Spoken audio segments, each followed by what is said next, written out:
తనపై కొందరు చేసిన ఆరోపణల మేరకు వెలువడిన మీడియా కథనాలపై సస్పెన్షన్లో ఉన్నటువంటి రీసోర్స్ పర్సన్ లోలాక్షి స్పందించారు. తనపై ఆరోపణలు చేసినటువంటి సరితకు తనకు వ్యక్తిగత వ్యవహారాలు ఉండడంతో ఆమె ఆ వ్యవహారాలకు డ్వాక్రా గ్రూపులకు రుద్దుతూ ఇష్టానుసారంగా ఆరోపణలు చేసింది తప్ప అందులో ఎలాంటి నిజాలు లేవని లోలాక్షి తెలిపారు. తాను తప్పు చేసి ఉంటే అధికారులు ఎంక్వైరీ చేపట్టి తనపై శాఖాపరమైన చర్యలు తీసుకుంటారన్నారు. తనపై వచ్చిన ఆరోపణల విషయంలో ప్రస్తుతం అధికారులు ఎంక్వైరీ చేస్తున్నారని, తాను తప్పు ఉన్నట్లయితే తెలితే దేనికైనా సిద్ధమని తెలిపారు. నేను ఎవరినైనా మోసం చేస్తే నేరుగా నన్ను వచ్చి ప్రశ్నించండి అని దానికి జవాబు ఇచ్చేందుకు తాను సిద్ధంగా ఉన్నానని తెలిపారు.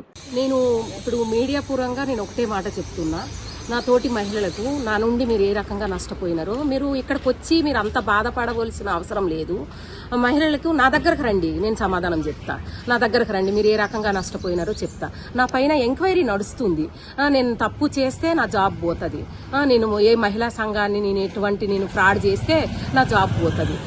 ఎంక్వైరీ నడుస్తుండగా నన్ను ఈ రకంగా ఇబ్బంది పెట్టడం కూడా నేను చాలా ఈ విషయంలో నేను చాలా బాధపడుతున్నా.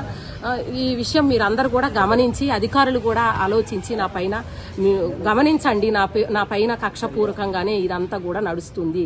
ఇది అంతా గమనించి కూడా నా జాబు నాకు కావాలి. నేను జాబ్ ఎక్కినాక నేను ఇప్పటి వరకు నా పైన ఎటువంటి ఆరోపణలు రాలేవు. ఇప్పటి వరకు ఈ సరిత అనే ఒక వ్యక్తితోని ఈమె రావాల్సిన చిట్టి పైసలు నాకు ఇవ్వడానికి ఎగ్గొట్టాలన్న ఉద్దేశంతోనే ఈ మహిళలను పట్టుకొని పాపం మహిళా సోదరి మనులందరినీ కూడా, ముస్లిం సోదర మనులందరినీ కూడా అమాయకులు చేసి వాళ్ళకి బస్తీలు అంబడి తిరిగి ఆమె వెనకాల అలా సపోర్ట్ చేసి అట్లా మొత్తం నన్ను హల్చల్ చేస్తుండ్రు.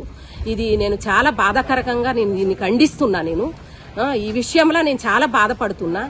దయచేసి అధికారులు అర్థం చేసుకోవాలి దీనిపైన. అండ్ మహిళా మనులు కూడాను మీతో నాతో ఏ రకంగా మీరు నష్టపోయినారు, మీరు నా దగ్గరికి రండి. నేను మహిళా సంఘాలకు ఎటువంటి నష్టం చేస్తుంటే నాకు అధికారులు నా పైన చర్య తీసుకుంటారు, యాక్షన్ తీసుకుంటారు. ఇప్పటికే నేను ఉన్నా, నేను సస్పెండ్లోనే ఉన్నా. నేను నా తప్పుంటే నాకు శిక్ష పడుతుంది. దానికి మీరు ఇంకా నన్ను ఈ రకంగా మానసికంగా నాకున్న గౌరవ మర్యాదల్ని దెబ్బగొట్టినట్టు ఇలా ప్రవర్తించితే నాకు చాలా బాధాకరంగా ఉన్నది. దయచేసి అర్థం చేసుకోండి అందరూ.